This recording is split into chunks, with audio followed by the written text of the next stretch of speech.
It's Everitt O'Neill. I'm Mike Mercado. It is the Two Nerds of a Feather podcast. That was Wrestlemania pre-show at the Academy Awards. But now it is time to head to Jerry World in Dallas, Texas for 2 nights. The grandest stage of them all. As I, your reigning, defending, undisputed predictions champion, defends the championship against Everitt O'Neill and Alex Mercado, because it is Wrestlemania. And we are here to make our predictions for night 1, taking place on Saturday, April 2nd. And I want to thank CBS for giving us a rundown of this list. I don't know if this is actually how the card is going to break down, but we're going to make our predictions, give a little point or two about what we think this is going to go on, and we're going to see who ends up on the Monday Night Raw after Mania as the undisputed prediction champion. Are you ready, Bodie? You know it. Well, let's get on to one of the most highly anticipated matches of the 2-night weekend for the Raw Women's Championship. It is Becky Lynch defending her championship against Bianca Belair. This is one of the rare stories on this weekend that has a long-term story booking to it. Everitt, how does this play out? Well, I'll say this. Between the two women's match, there's the tag team women's match too. But between those three, Becky and Bianca has probably had the best long-term storytelling that's been done. Like, I really don't care about Ronda and Charlotte. And I honestly think if it was any women's match that should be closing out night 1 or night 2, it should be Becky and Bianca. And with that said, my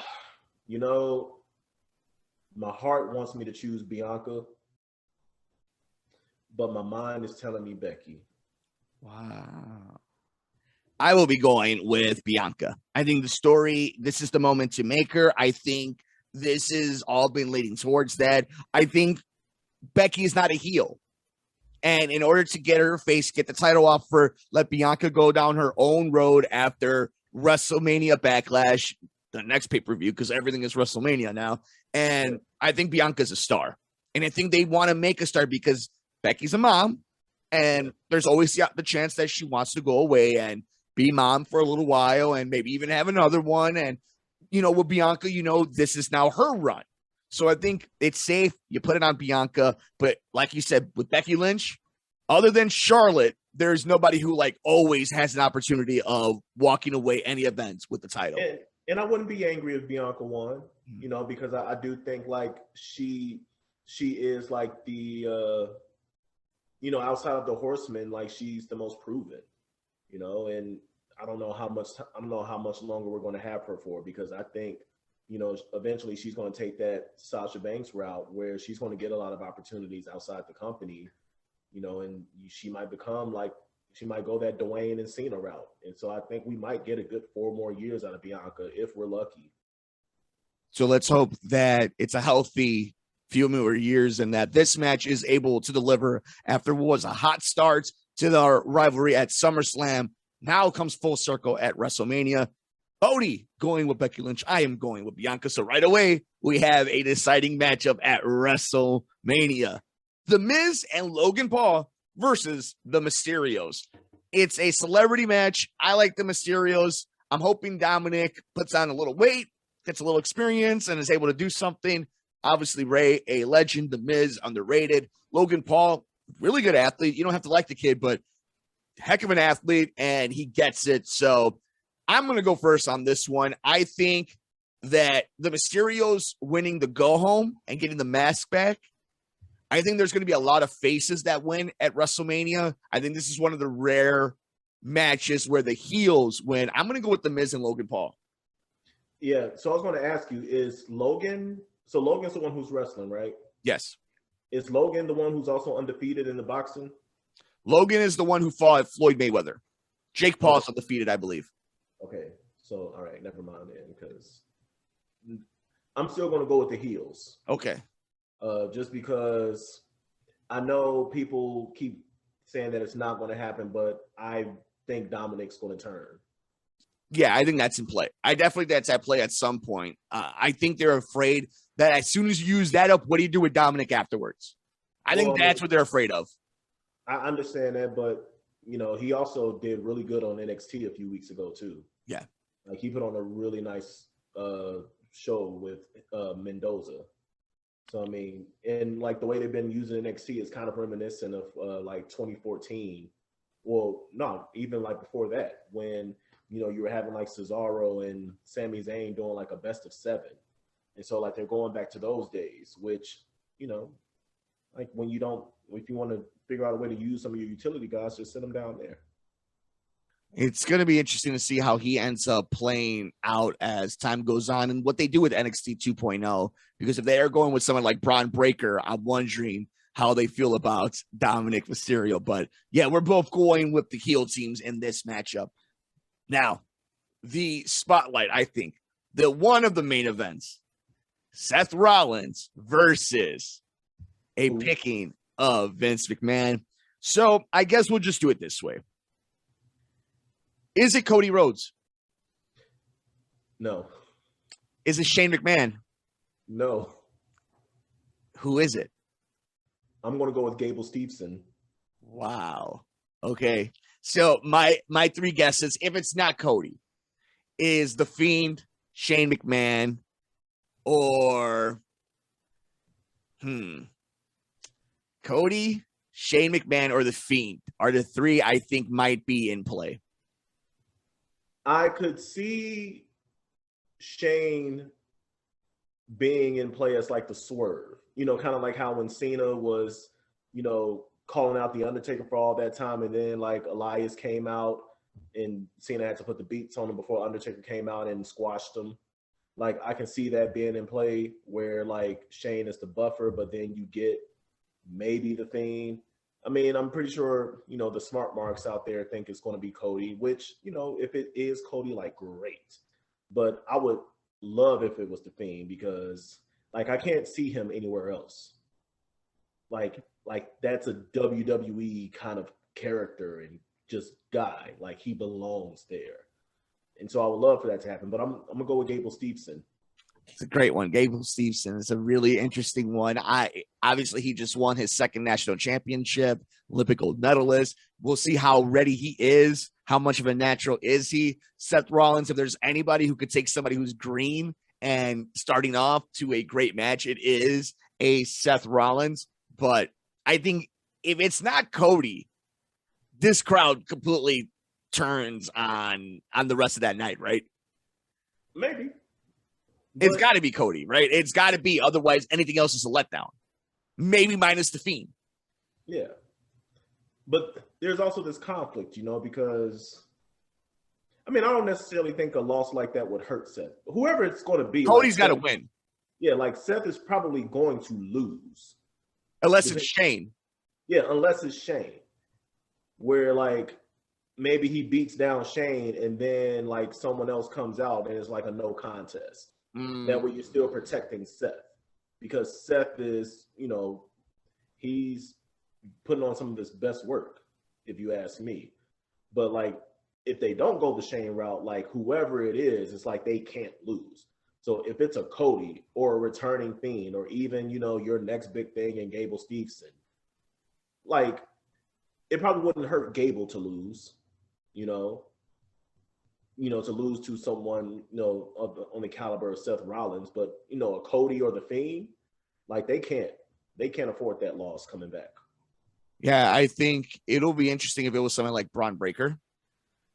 If they wanted to make a complete splash, he's already been on Monday Night Raw. He's already going against guys like Dolph Ziggler. So this is what makes that night really interesting. And I was there at Monday Night Raw in Chicago where we thought that was the night Cody was going to show up. So let me put it to you this way. If Cody isn't there on Saturday, is he there on Monday? Because if he's not there on Monday, it's over. Well, I mean, I think it's a foregone conclusion that he's signed. So we know he's going to be there. We just don't know when he's going to be there, whether it's Mania or where. So does he end up on the red brand or does he go to the blue? Because, I mean, you know, the Smack doesn't really, the Smack is kind of bare. Like, from what I read, Ricochet is the number 2 babyface on that roster. Well, I think there's a good chance, and we'll talk about this at the very end of the night, but I think there's a good chance that the split brand is gone. So I think that might have a lot to do with it. Well, we're going to see with the roster moving forward, but we'll run through some of these other ones because there's only a couple more on night one that we really want to get to, because night two is really when we see a lot of the heavy hitters. But that's why I think it's got to be a Cody, because this is going to be one of the tentpole matches to get you through night one of WrestleMania. So really fast, Drew McIntyre versus Happy Corbin. We're both going with Drew. I think there's a good chance Drew is the main event of WrestleMania next year if Big E hasn't recovered and won the Royal Rumble. Yeah. I hope Drew. I think Drew gets the win.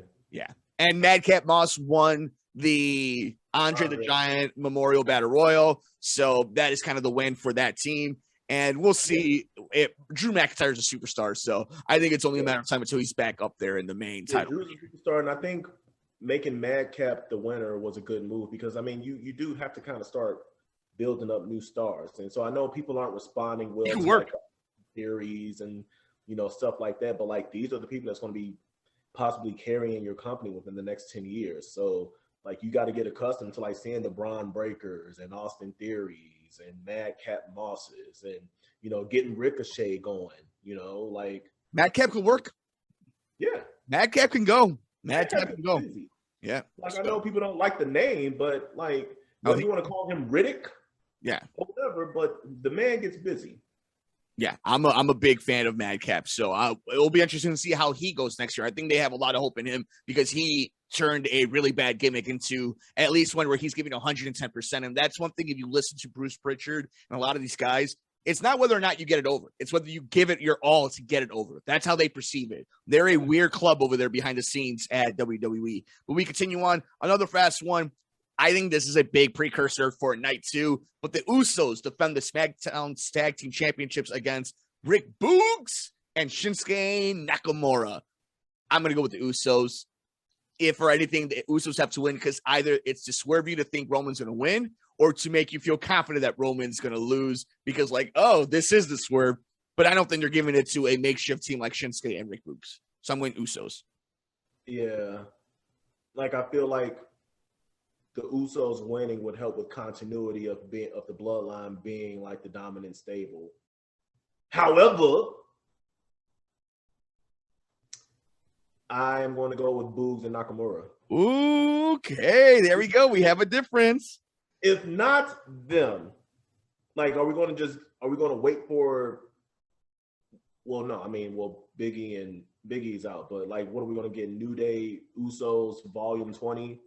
Are they going to be the ones that throwing them out after they've already lost to them in an incredible match a few months ago? So, like, if not them, who? Because, I mean, they pretty much go on the Roman route where they've just smashed everybody. They've smashed the Viking Raiders. They've smashed the New Day. Like, so, like, who are they? Who? That is a really interesting point. I think it might be somebody that we don't see yet. It might be something part of a brand split. It might be something part of a draft. But you make up an interesting point. If not them, who is it? And it also does put some doubts into what Roman's going to do if you make him lose. Because it doesn't matter. They don't need to win. As long as Roman wins on Sunday. MSK? You know, do you call up MSK finally? I don't know. We'll find out. Are the Creed brothers ready? Maybe it's Imperium. Imperium. Maybe Imperium. Imperium. We continue on here at WrestleMania Night 1, the last real match of the night for the SmackDown Women's Championship. It is the champion Charlotte Flair versus Ronda Rousey. Who wins, Cody? Ronda. See, I think Ronda wins as well. Ronnie. But just like Cena, never count out Charlotte Flair. Yeah, but I think Ronnie wins. Ronnie is the female Brock Lesnar. So I'll tell you this much. There is some doubt about Ronda winning because of the reaction and kind of how this run has gone. I think what keeps me from picking Charlotte, even though most times I would just pick Charlotte, is I think they do want to do Becky versus Ronda too at WrestleMania. And I do think at some point you got to keep the momentum. If Becky's going to lose this one, Ronda needs to win. You can't have them both lose at the same WrestleMania. So I think Ronda wins this one and takes the championship. So I'm with you on that. But we go to the end of night one of WrestleMania. At the KO show, Kevin Owens and Stone Cold Steve Austin. So I was there at Monday Night Raw. That pop when that glass shattered was amazing. Amazing troll job. The last 2 weeks by Kevin Owens has been great. Austin looks like he's in shape and obviously can still cut a promo. My question to you, no points on this, but just, is this become a match? Is there a 1, 2, 3? We know there's going to be a stunner, but is there a 1, 2, 3 as Stone Cold Steve Austin is the guest at the KO show? I don't think there's a match. But I agree with you. I think Owens eats a stunner. Yes. Owen eats a stunner. Bunch of beers. Good night, folks. Come back tomorrow for WrestleMania Night 2. Yeah. I'm with you 100%. Send them home happy on night 1. Because they're not going to be happy on night 2. Because we get back to WrestleMania Night 2. And this is the night. This is the WrestleMania. And it starts off with Bobby Lashley versus Omos. I am really excited about this one because I love Bobby Lashley. And I think Omos is a fun gimmick. He's a big guy and it's going to be limited, but he looks like he's a fun dude. And he's going to win this one because guess what? He's going to get a push. He beats Bobby Lashley at WrestleMania. Who do you got? I'm going to go with Omos too. Yeah. You know, it trips me out because, you know, you see so many giant, like no pun intended, figures of the past, and you wonder like, how does WWE like screw it up so badly? Like whether it's been like the on and off with Braun Strowman, or you know, even like with Big Show, it became comical at some point with how he was being built up. But then you see, you know, how they would treat Kane or The Undertaker. You know, even the Great Khali was still somewhat of a threat. And so it's like you can see them get it right, and you see them getting it right with Omos. Like he has been protected beyond protectivity. And so to feed him to someone like Bobby Lashley, who's probably going to, you know, make him look good while also still making himself look good coming off a return from an injury. Once again, building up new stars as well. And I'm going to go with Omos as well. Yeah, I think he's one of the giants that I think they're going to enjoy booking. I think they like him, and I think Bobby's going to make him look really good. And Bobby Lashley, he'll be just fine. He'll be just fine. But what I would like to see in the future, I would like to see Malcolm Bivens as Omos' mouthpiece. Don't give me hope. Don't give me hope. We're not ready for that. But yes, that's what we need. The ratings are going to be in the 2 millions every time. Simply on Mr. Bivens alone. RK Bro, the Street Profits, Alpha Academy for the Raw Tag Team Championships. I think this is an interesting one because the Street Profits, I think Montez Ford is a heavyweight champion ready to be crowned sooner rather than later. I like Angelo Dawkins, but Montez Ford is the guy. Alpha Academy, I love Chad Gable. And Otis is cool. But RK Bro is so over. And at some point, they're going to break him up, and it's going to be a great rivalry. I just don't think it's now. I got RK Bro winning. Who do you got? You know, I wouldn't hate it if RK Bro won because, I mean, you know, just to hear the pop of the crowd when that RKO hits. But I'm going to go with the Chicago dudes, man. I'm going to go with Montez, Chicago dude.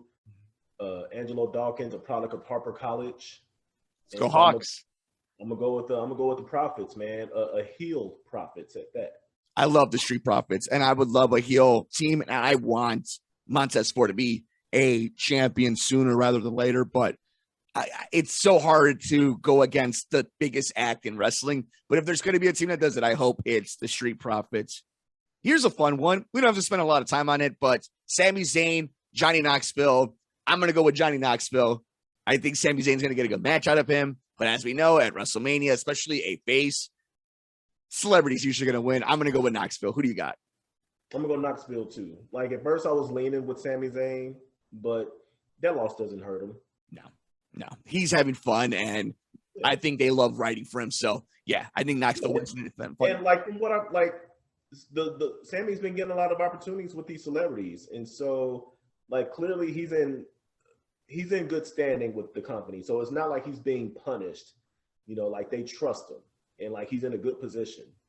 And so like no matter what happens, he's going to be okay, and he will, pretty much just get busy.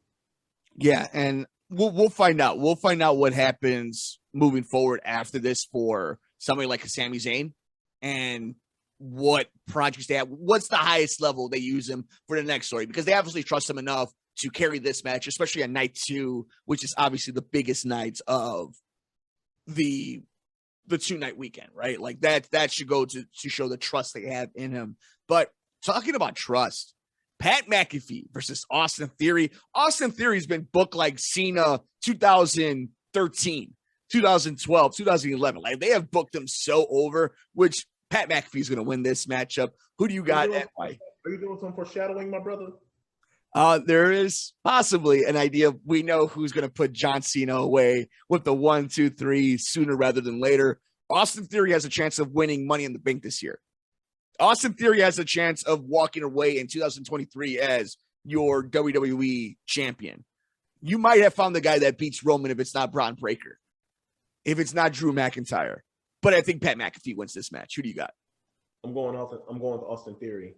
Yeah. I think McAfee's going to put on a great show because I mean we've seen his work in NXT, so he's not going to look like a pedestrian. But I think Theory gets the win. I mean, like he's been packing up some impressive wins. I mean, like he beat the Intercontinental Champion this past Monday, and so just beat the U.S. champion in a tag match tonight on Friday Night SmackDown. Yeah, and so I think he doesn't slow down. And I think sending him back down to NXT was a great reset and putting him with Gargano because like he's come back refreshed and also like Vince has his hands on him. That should tell you everything you need to know. That Vince went to Pat McAfee's podcast and has been all over Austin Theory. Yeah. So when Vince has his hands on it, it's not going to be shit. 100% agree. We can go fast on this one. I like a lot of the women in this match, but it's been booked like whatever. For the women's tag team championship is Queen Selena and Carmella defending their titles against Naomi and Sasha Banks, Rhea Ripley and Liv Morgan versus Natalya and Shayna Baszler. Who do you got? I'm going with Team Bad. Okay, I'm going with Ripley and Morgan. So we have ourselves a difference. The crowd loves Liv Morgan and Rhea Ripley as a star. And I think I agree with you. Sasha and Naomi obviously are fantastic. But they are so much bigger than anything than a tag team. They should be in a main match at WrestleMania. That's how great Naomi and Sasha are. But I think they would be a fun set of champions. See, I would rather see them feud. That's what I want to see. Because I want to see them throw bangers down. That's what I want. So to me, it'll be great to see them go again. I feel Liv Morgan gets a better rub from Rhea and legitimizes her as a title contender opposed to Naomi and Sasha just being cool tag team champions. I get that. And it's not to say that that opportunity, doesn't materialize in the future because I mean, how most tag team stories end, it's always going to end in betrayal. But as a tag team right now, I think Bianca and Sasha, because of also just their mass appeal, so to have those two together and also just two great in-ring workers and to like really kind of, because I mean, those belts don't mean shit. Like it would mean something with those two having it, because they are still high profile names, former women's champions, multiple time women champions at that. And so I think it would legitimize the belt or title, excuse me, because the belt is what you wear around your waist. Yeah, you better be careful, right? We don't get sick here, pal. So I think I think the titles get moved at the very least from Carmella and Selena Vega, but I like Carmella and Selena Vega.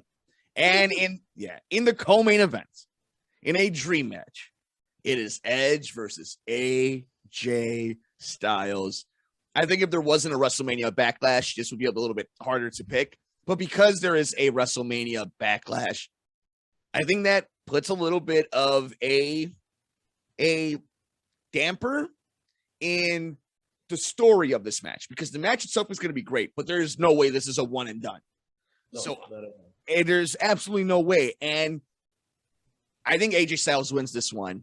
And I think Edge at the end of the match does something to ruin his celebration, giving us the potential rematch. I'm going with AJ. Yeah, I don't think the story is done at all. And I mean, from what I've been reading, there is talks of a possible stable led by Edge, which could possibly open up some opportunities of future adversaries to said stable. Because I feel like the obvious answer would be for like AJ to win, right? To win this one, especially after getting the concerto and stuff like that. I don't think a loss hurts either one. You know, like when it comes to like Edge and the feuds he's been working in most recent times, you know, whether it's been with Seth or even with The Miz, like we talked about it with The Miz, like, you know, these feuds don't hurt either one. You know, whoever loses, like, it doesn't hurt the other person, because I mean, these are like well-established talent, you know, so like we're all the winners here because we're just experiencing, like, you know, just a good story being told. But with this match, it goes, once again, my heart tells me AJ, but my mind tells me Edge. I can see it. I mean, because you can like you just did, you can easily make the argument and the story of how we get to WrestleMania Backlash of Edge winning. And I don't think it's interesting sending them home happy. I don't think that is something you care about on WrestleMania night 2, because we'll get to the main event in a second. But AJ winning over Edge might be the closest you get to it. But if it ends my way, it's not necessarily the happiest of ways to go home. But I know this is going to be a banger of a match. And other than Seth versus Cody and some of the women's matches, and yeah, Cody versus Seth, this one to me is like the one everybody's waiting for. Other than our main events, the Universal Champion, the WWE Champion, Brock Lesnar, Roman Reigns, unifying the 2 championship belts, or as you like to say, we don't say belts, you pal. The 2 championships. This is a fun matchup. This is something that's been building for years and years and years. This is God mode of Roman Reigns. This is a Brock Lesnar. This is Butcher Brock Lesnar. This is flannel Brock Lesnar. This is cowboy hat Brock Lesnar. This has been fun Brock Lesnar. Loving life Brock Lesnar. It's been a great run. It's been a great story. It comes together. This is it. This is the finale. Roman Reigns wins this match. And I will tell you what I'm hoping for what ends this night. And I'll let you make a prediction, but I got to get this out. At the night, Roman Reigns finally beats Brock Lesnar, has become the undisputed WWE Universal Heavyweight Champion. As he's holding up the titles, all of a sudden, the electricity is raised in AT&T Stadium. And Dwayne "The Rock" Johnson comes out and challenges Roman Reigns to WrestleMania next year for the unified titles. Roman Reigns, every moment in this run, when he's beaten a legend, has been interrupted by another legend. Yeah. And that happened Sunday night. It's fitting because, you know, Roman likes to talk about how he smashes everybody.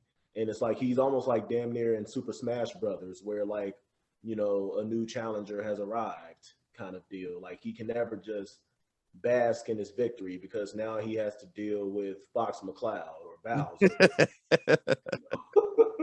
Yes.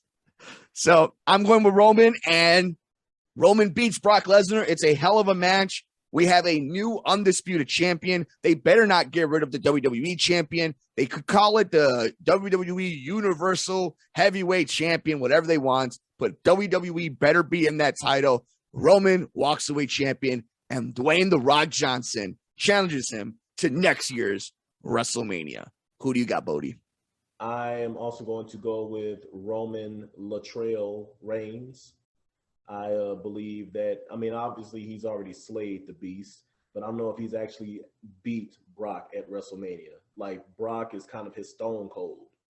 And so, to finally get the win over Brock at Mania, would be, his Rock Austin moment where, he can finally whoop that candy ass on the grandest stage of them all. And he can truly say that he is the one, and all of Dallas will acknowledge him. Hopefully, Vin Man threw enough money at DJ's way that he can fly out to Dallas, and to send the fans home happy as Roman becomes the unified WWE champion.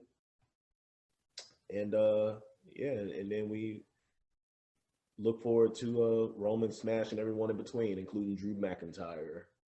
Well, hopefully we sent you all home happy on this edition, this stupendous WrestleMania edition of the Two Nerds of a Feather podcast. So we were talking about it earlier. I don't think the brand split dies. Just because I feel like both companies, whether it's Fox or NBC, they put way too much money, into the E. Which is why I believe it's the opposite.